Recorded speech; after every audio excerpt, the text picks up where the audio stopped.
नमस्कार दोस्तों, कहानी का शीर्षक है दुआ करें आपकी जैसी सास आपकी बेटी को न मिली।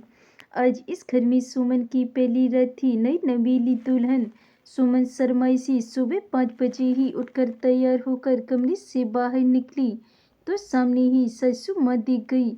सुमन उन्हें देखते ही झुककर पैर छूकर खड़ी हो गई और पूछा, माँ जी जो नाश्ते में बना है बता दें, मैं बना देती हूँ। तब सुमन की सास बोली, अरे नहीं बहू, आज तेरा इस घर में पहला दिन है और इतनी सुबह सुबह क्यों जाग गई बहू। वो तो हमारा जमाना था जब सास से पहले बहुओं के जागने का रिवाज था। कल से आराम से जगना, जैसी लिए मेरी बेटी है वैसी तू मेरी। सुमन तो बहुत खुश हुई कि सासू माँ तो बहुत अच्छी सोच रखती है। सासू माँ की बात सुन सुमन मन ही मन खुद पर इतरा उठी, कितना अच्छा घर मिला है मुझे। यहाँ तो मुझे माँ की कमी महसूस ही नहीं होगी। सासू माँ बहुत अच्छी है, मैं भी इनको अपनी माँ की तरह प्यार करूँगी। कुछ दिन बाद सुमन रसोई में चाय बना रही थी, तब सुमन की सास आई। अरे बहू, अभी तो तेरी मेहंदी के रंग भी फीके नहीं हुए हैं, पहली रसोई हो गई ना। बस रस्म हो गया, इतना ही काफ़ी है।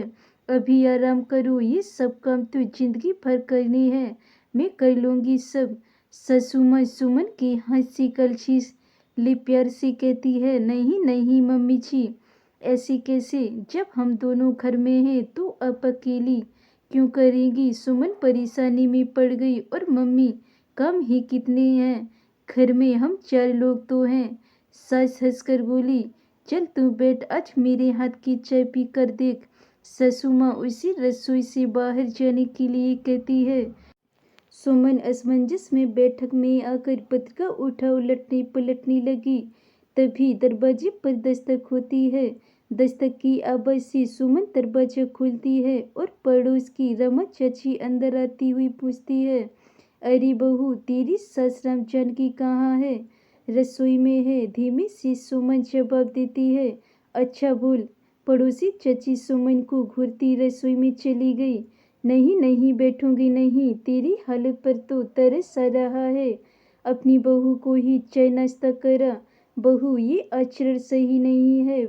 बेचारी बूढ़ी सज रसोई में खपी और बहू मचे करे। बोलती हुई चाची सुमन को घूरती चली गई। सुमन को ऐसा महसूस हुआ जमीन फट जाए और वो समा जाए। तब सास आ गई और बोली, छोड़ बहू, आग लगाने की तो इसकी पुरानी आदत है, मैं चाय लेकर आती हूँ। बोलकर राम जानकी जी रसोई की ओर चली गई। एक दिन शाम को जब नितिन ऑफिस आया तो सुमन रसोई में खाना बना रही थी।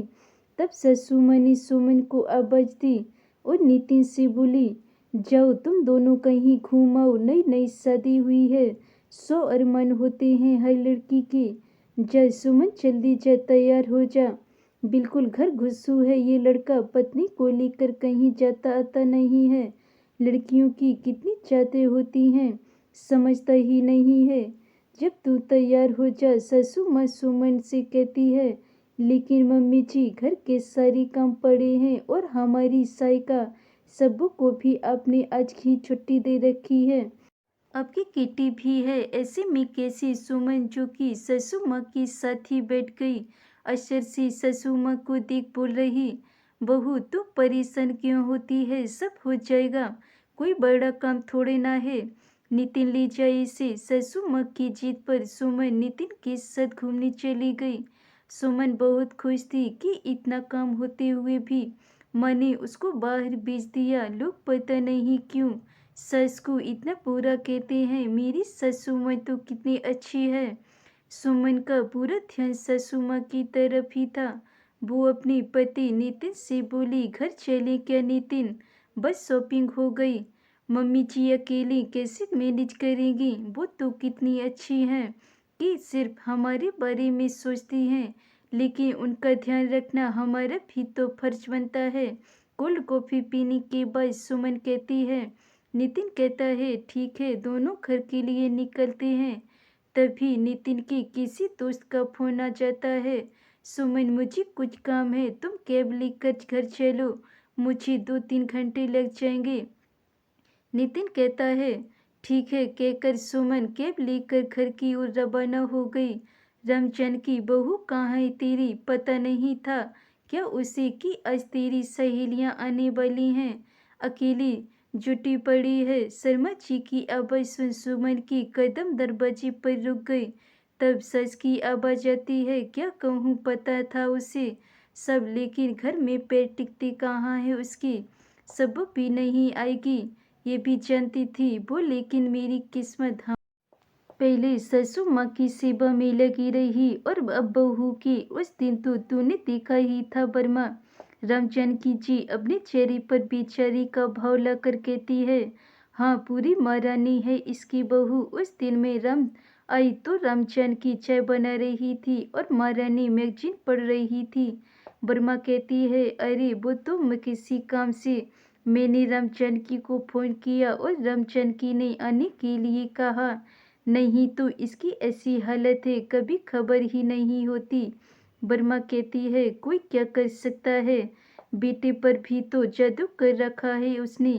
नितिन भी जानता था आज तुम लोग आओगे और पत्नी के कहने पर एक बार भी उसे एहसास नहीं हुआ कि उसकी माँ अकेली कैसे काम करेगी। पत्नी ने हुक्म किया, चोरों का गुलाम चल दिया। मेरी तो किस्मत ही फूटी है।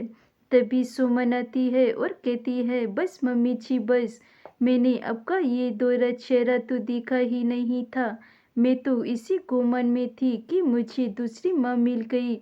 मैं तो सोचती थी सास को इतनी अच्छी होती है, फिर क्यों लोग सास को। पता था कि आप अपनी बेचारी दिखाने के लिए स्वीट बनी रही हैं।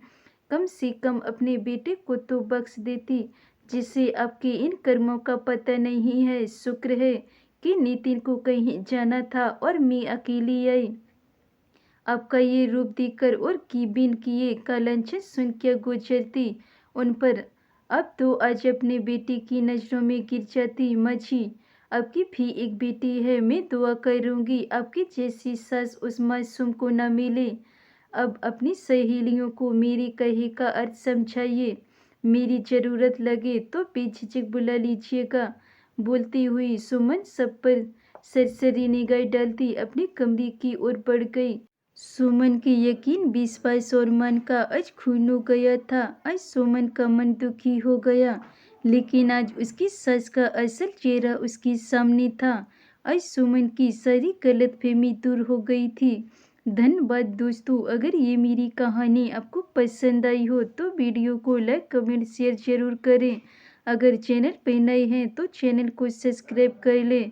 मिलते हैं और ऐसी नई कहानियों के साथ, तब तक के लिए बाय बाय।